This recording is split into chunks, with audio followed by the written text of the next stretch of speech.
Microsoft is having a global outage and the internet is having a field day about it. This came just shortly after the layoffs at Microsoft, and so some people are joking about it, saying that, you know, some ex-employees are unhappy and they're trying to teach Microsoft a lesson. Some people are saying that the main guy that was holding the cloud together was fired accidentally and now things are falling apart. Some people are saying, oh, their own Microsoft seem to be working and they want to participate in the global outage.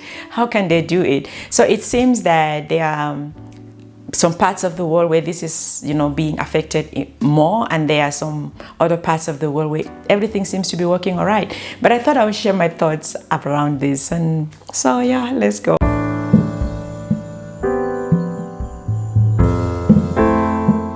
If you are using Microsoft, you may have noticed that something is not right. Some people thought that their internet connection is, you know, playing with them. Some people just thought that it could be their computer acting up. But the reason is that Microsoft is having an outage. Some people cannot access their cloud services. Some people cannot access Outlook. Some people cannot access, you know, different services under Microsoft.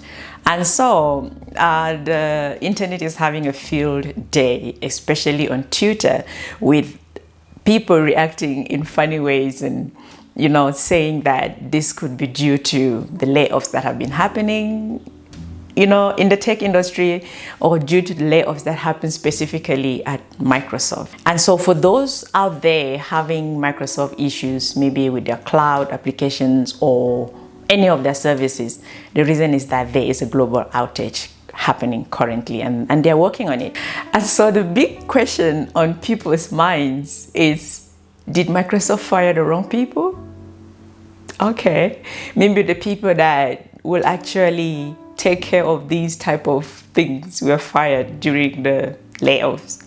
And maybe, I hope Microsoft is planning on getting the laid off guys back, because this cannot continue. People need to work. People need to be able to access their services, okay? The outage happening after layoffs and a multi-billion-dollar investment at ChatGPT. Is this a coincidence? Don't you think it doesn't seem like a coincidence at all? Maybe someone isn't happy, maybe especially in India, like I mentioned, maybe. Because India is the biggest hit in this disruption with the outage. Maybe someone in India isn't exactly happy with Microsoft. Maybe someone in India was fired. We don't know. You know, when you fire that one guy that was keeping the cloud from falling, and then the whole thing is now crumbling. So loss of key talent is an issue really in organizations. But with Microsoft's recent move, you know, to lay off people, they may have lost their key talent in the process. It's hard not to think that this outage is not related to the recent layoffs.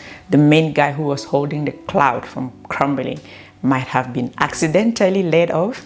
Maybe they're gonna call he or she back, hopefully, to keep things from getting, you know, completely off the track.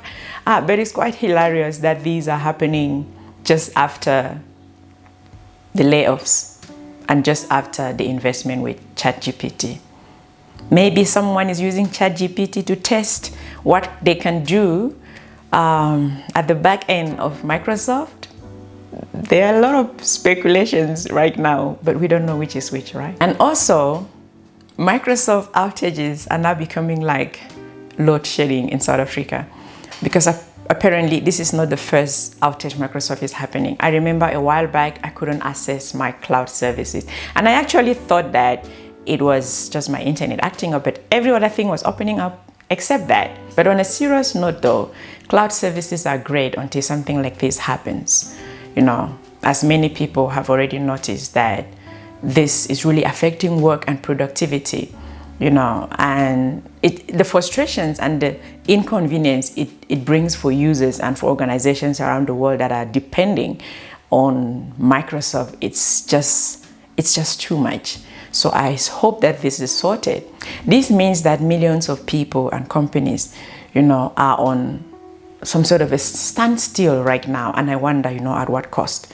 How do you deal with something like Teams outage, when you are having, a meeting in few minutes or something of that nature, as a lot of meetings are happening virtually these days. This type of event serves as a reminder that our reliance, on technology in our daily lives and our work, sometimes we are not prepared for the disruption that services like this can greatly impact productivity and communication.